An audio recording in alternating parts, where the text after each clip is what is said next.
ఈ ఎలక్షన్లలో గులాబీ పార్టీలు బగ్గా చెప్పింది ఏంటంటే ధరణి లేకుంటే రైతు బంధు రాదు, రైతు బీమా అందది అని.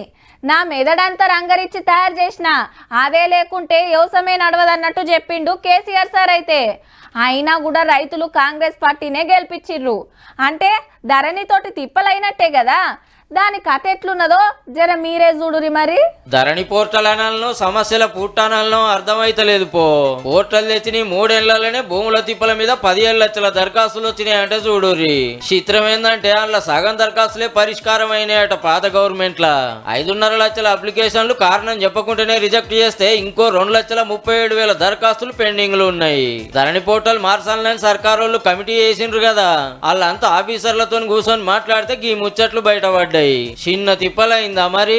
రికార్డుల భూమి తక్కువ చూపిస్తుందని, సర్వే నెంబర్లు రాంగ్ పడ్డాయని, మా భూమి ఇంకోల పేరు మీద పట్టా అయిందని, విరాసత్ అయితలేదని శితం దరఖాస్తులు పెట్టిండ్రు.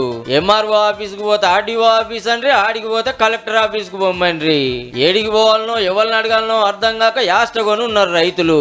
సర్కారోళ్ళు ప్రజాభవన్ లో ప్రజావాణి పెడితే ధరణి దరఖాస్తులే శీతం వస్తున్నాయి. ఇక ఫీల్డ్లు ఉన్న భూమి కంటే ధరణిలు ఇంకో 6.5 లక్షల ఎకరాల భూమి ఎక్కువ చూపిస్తుందని మొన్ననే బయటపడే.